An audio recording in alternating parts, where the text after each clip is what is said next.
Welcome to The Bulb, a podcast shedding light on gendered violence. In each edition, we'll explore aspects of this violence, what is thought about it, what we know about it, or what is yet to be revealed. The Bulb is a podcast series brought to you by the Queensland Centre for Domestic and Family Violence Research. Thank you for joining us as we share knowledge to improve the lives of women and their children. CQ University colleagues, Jamie and Larissa, bring light to the experience of being social workers responding to gendered and family violence in this episode of The Bulb. Hi, everybody. You're listening to a podcast with two Aboriginal social workers. But before we get started, I'd like to acknowledge the Darumba people, traditional custodians on whose land that we are meeting today. We pay our respects to their elders, past, present, and emerging. We've been asked by the Queensland Centre for Domestic and Family Violence Research to have a yarn, share some insight, and hopefully listeners will be able to get something out of what we are going to share as well. So that's our goal. All right. So we do have some discussion points here to talk to, but before we get into that, let's I'll introduce my fellow co-host here, Larissa Faquandi. Hello. Larissa, where are you from? Well, so on my grandfather's side, that's where I'll talk from, but it's on my dad's father's side, Gungaloo country, and Eamon, and similar to you, Jamie, and you'll say that, but it's along the Dawson River. So, and then where are you from, Jamie? Yep, identify as a Gungaloo woman with connections to the Dawson River there, thanks to my dad's side. All right. Well, I think we might get started. Excellent. How does that Do it. sound, Larissa? Yeah, let's do it. Let's see how this goes, and who knows? It's only the first of many. See where this journey takes us. Yeah. That's right. Yeah, that sounds good. I like the sound of that. So one of the things that we often get asked is, what's it like being a woman working in gendered violence or working in domestic and family violence space? And really, there's no short answers to it. So, I mean, for me, well, it's a global issue. It's a pandemic like what we're going through with COVID, but it's just I really don't think that people, the wider public, grasp the seriousness of violence, intimate partner, gendered violence. What are your thoughts, Larissa? My thoughts on that, and just through experience and seeing how people are navigating through the impacts of this gendered violence, family violence, domestic violence, it's something that is very hidden, and for one reason or the other, the person who's been affected individually or through that family structure, there might be a bit of shame to that. That's why it's not being brought up, or fear. So there's a lot of other things impacting on why that individual can't come forward for whatever reason and say, and put their hand up or say, or reach out for that support, what this actually is for them. This is gendered violence, domestic violence, family violence, and how it's impacting on them. So that's what I'm finding out there, is that a lot of resistance to reach out and seek that support and help from community, from family members. Yeah, because I think there is some level of shame, Mm. and well, because we're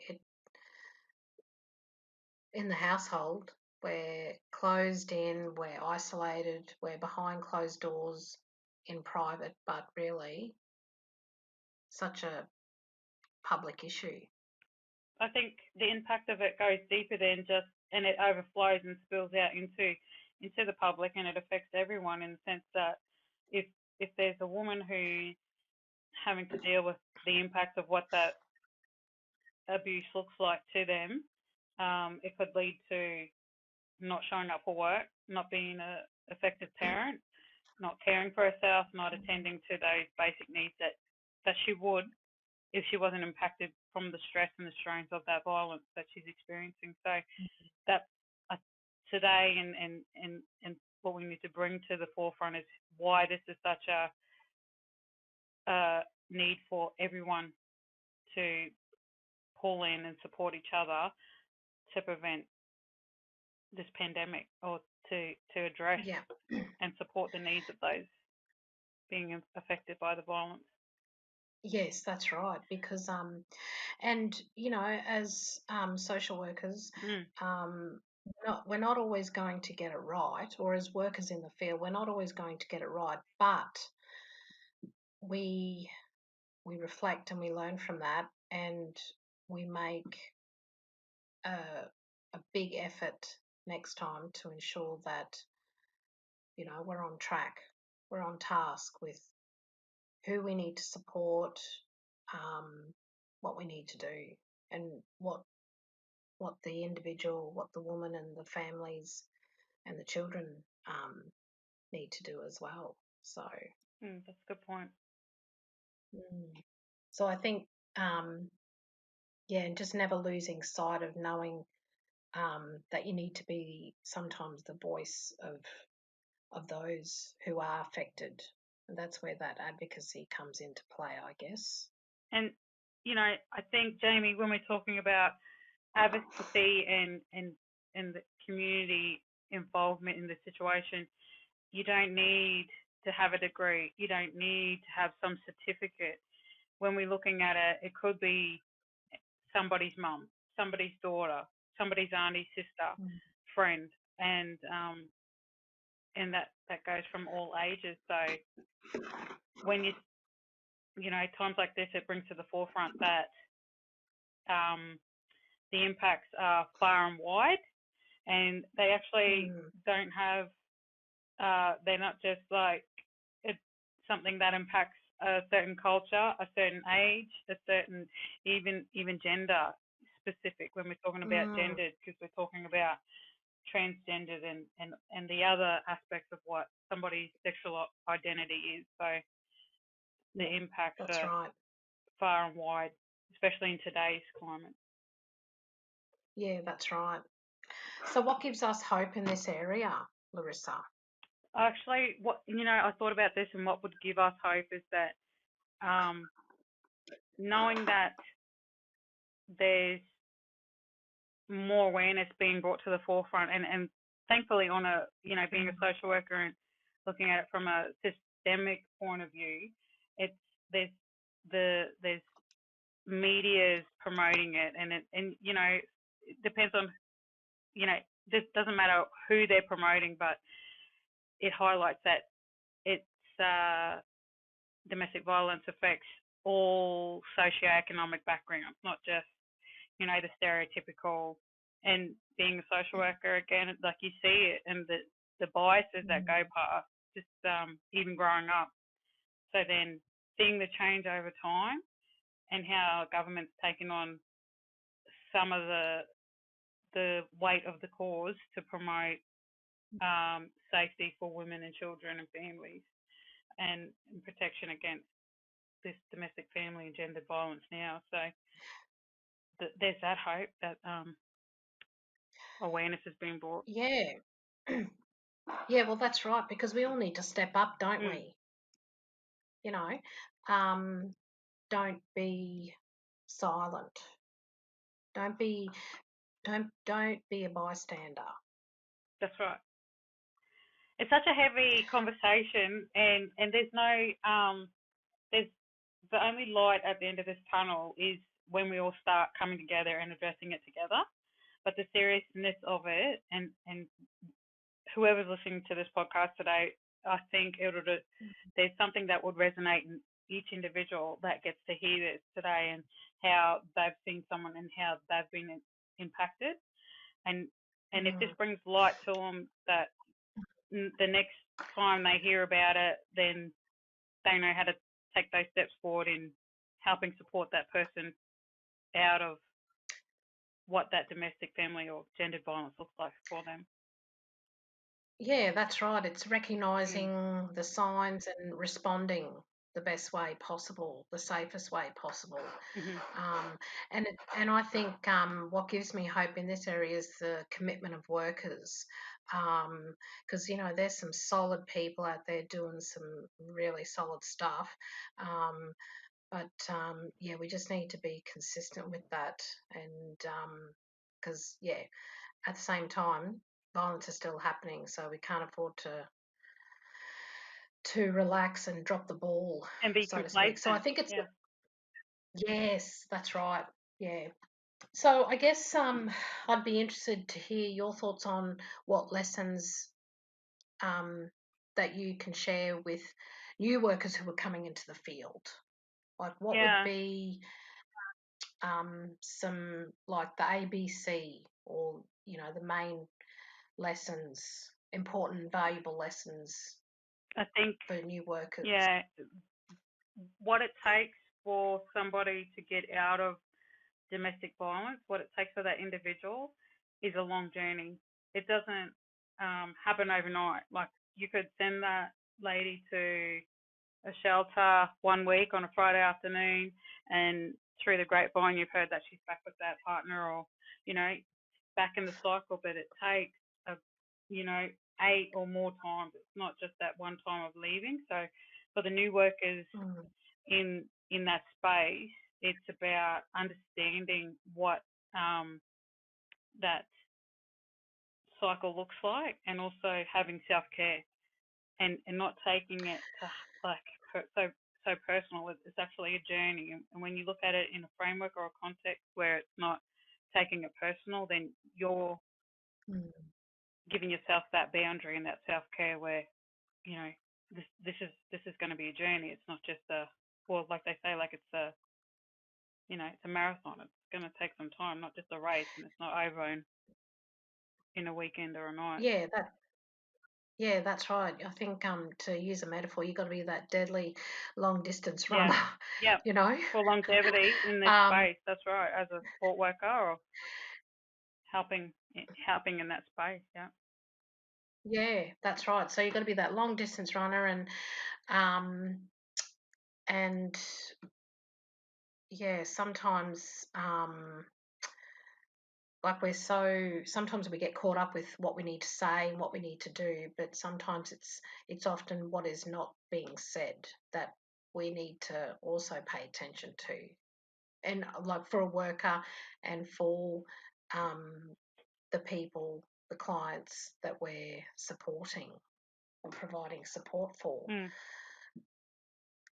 Absolutely. And one thing, sorry, Jamie, one thing that came to mind as well is, when we're looking at lessons for the new workers in that space, is just being mindful about what she wants. We could say all day, being, a professional or with the training and knowledge, but if it doesn't work for her, then it's not going to work. Whatever that safety plan looks like, whatever our idea of the best way moving forward is for her, maybe none of that really matters, and it's just her pets at home, or making sure that her babies are fed and going to the same school every day and that kind of thing. So being mindful that it is what she actually wants and what would benefit her in moving through her healing processes, I guess. Yeah, that's right. Well said.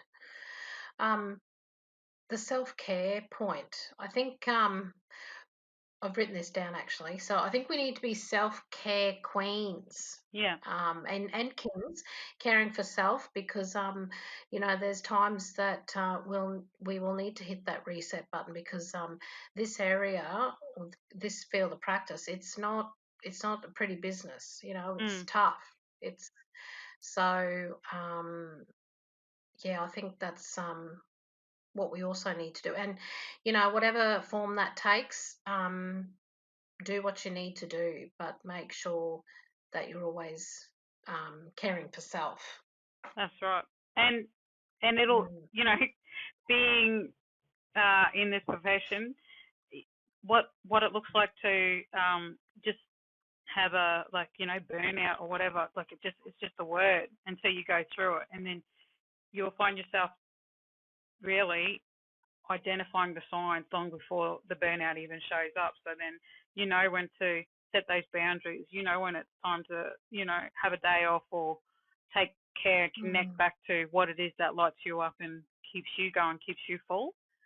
So it's just a word until it really happens, and then it's like, oh, self care is actually one of the most important things we could do for ourselves. That's right. Yeah. And quite often gets overlooked, Mhm. misunderstood, misinterpreted. So yeah, just but I think we need to be committed to ourselves as well. So mm. For that longevity. That's right. To be that deadly, what did I say? Long distance runner there. Long distance runner, it's a marathon. I know. Yeah, I might need to go out and buy a new pair of running shoes Yeah, now. yeah. I'm like, um, so yeah, we've our last point that we'd like to touch on is the cultural considerations. So look, I very much upfront and adamant that violence was not our way. We had our LORE. For each clan group had their different way of dealing with conflict and managing that amongst our people. So um, yeah, and I think people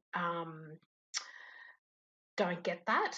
Like I know that I've had some interactions with people, and they are under the understanding that, yeah, oh, okay, but that's your way there. mm, mm, You know, um, you drink and then you get violent. mm, Uh, no, that was never our way. But we know that the impacts of colonisation um, has brought us here. So, Larissa, any cultural considerations?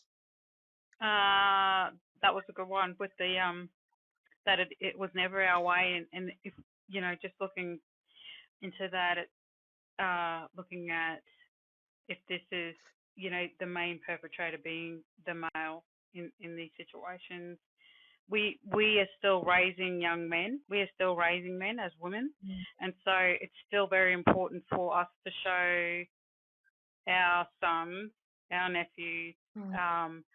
what a good man looks like, a role model, even if it's their uncle or their granddad, and nobody's perfect along the way, but they're showing those life lessons for our young Aboriginal and Torres Strait Islander boys growing up into men, to take them through that initiation stage, whatever that looks like in Yeah. today's world. So um, Yes. it's a journey, and um, still have that care and compassion, because hurt people, and so that person who's perpetrating, coming from that perspective, is they weren't equipped with the knowledge and the resources to be able to Mm. hold the space and go through that emotional roller coaster, which causes for that family violence. Like I know a Yeah. lot of family members who have gone through it, and we're all impacted greatly from one individual's hurt throughout the family line. Yeah. Mm. That's right. Okay. Any final thoughts before we hit the stop record button? Time to use this platform as our next step into what comes next and how we all connect on different platforms Yes, in that heart-centered space of healing. that's right. I like that H word, that healing word. Thank you, everyone, for Yes, listening to us. yeah, ditto that, and maybe they'll ask click us like to and come share. back. Maybe not. Possibly. Maybe we just edit that maybe part not. out. All right. Okay. So, All right. thank you so much. That was great. Thanks for yarning. Thanks, you. everybody. Jamie and Larissa are two women whose heavy conversation reminds us that violence is not the way of our First Nations people, and we all have a part to play in preventing and responding to gendered violence. The journey of the survivor of violence is often a marathon and is likely to involve shame. If we are to help survivors on this journey, we must pay heed to care for ourselves. We hope you found this edition of The Bulb enlightening. If you'd like to know more about our work, please visit noviolence.org.au.